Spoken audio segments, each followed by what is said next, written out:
Bayan isang Eastern Visayas region sa sinalanta ng Bagyong Opong. At kaugnay po sa naging pinsala ng bagyo sa rehiyon, makakausap natin sa linya ng telepono si Office of Civil Defense Eastern Visayas Director Lord Byron Toricarion. Maopen na gabi, sir. Si Rocky Lisigas po ito ng PTV Ulat Bayan Weekend. Maupay nga gabi, Sir Rafi, and thank you for having me in your program.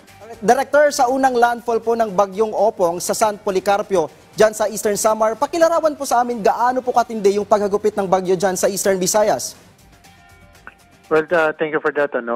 Based on the aerial assessment yesterday, yung sa mainland ng Samar, medyo negligible yung tama ng bagyo. Yung mga tinamaan talaga po natin dito sa mga island municipalities natin of Northern Samar and dito po sa island province ng Biliran. Sir, kumusta so far ngayon? Meron pa po bang mga pagbaha dyan sa mga areas na talagang dinaanan itong si Bagyong Opong? Yun yung maganda lang, sir. Humupa din kaagad.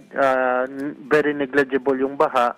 As I've said nga, dito sa Northern Samar and the northern part of Eastern Samar, basically, wala masyadong baha. Yung binaha po natin is dito pa sa southern part, no, sa may Leyte Island. But these are all between 2 feet lang na baha and nag-subside din the following morning or within that morning then.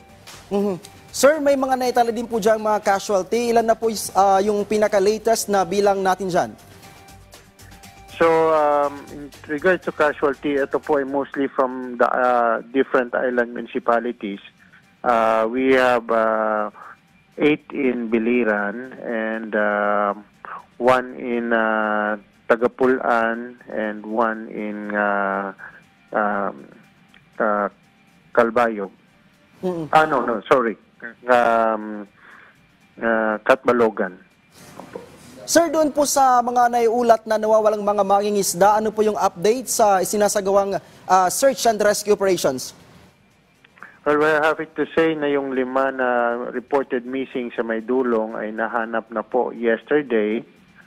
Last Saturday nahanap na po sila per coordination with Gov. Ibardone.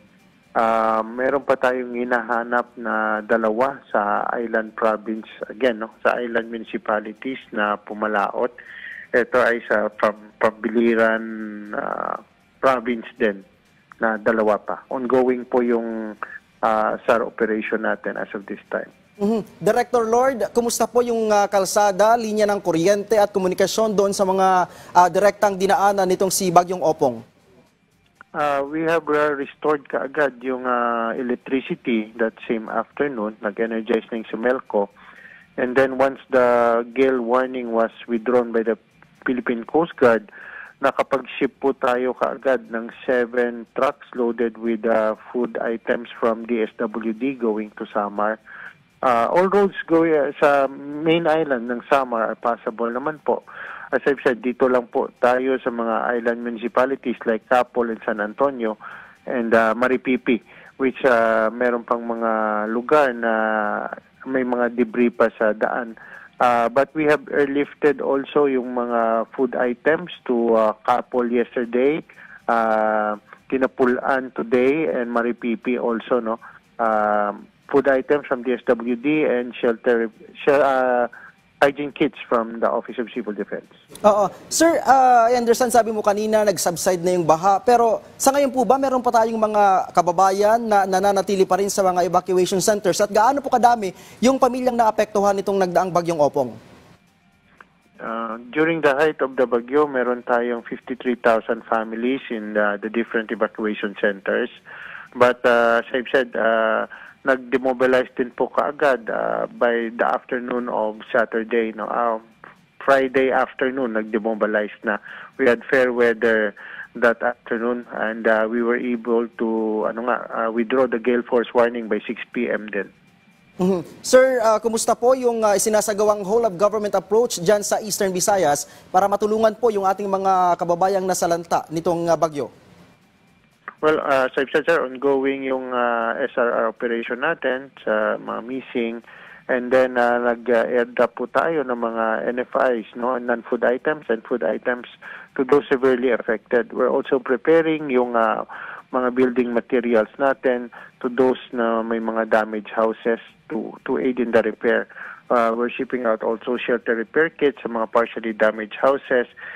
We are deploying yung desalination plant natin from OCD to the province of Biliran, also to aid in the availability of clean potable waters, no, to be used by the residents, of course. Director Lord, ano po yung pangunahing pangailangan at tulong po na kailangan ngayon ng mga sinalanta dyan sa Eastern Visayas?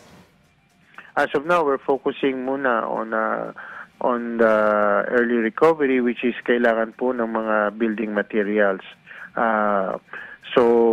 Actually, we're in the process of procuring, and we're shipping the first batch of corrugated steels and Hardiflex to the far-flung yung mga island municipalities natin. Director, mensahe na lamang po sa ating mga kababayan dyan sa Eastern Visayas. Thank you, sir.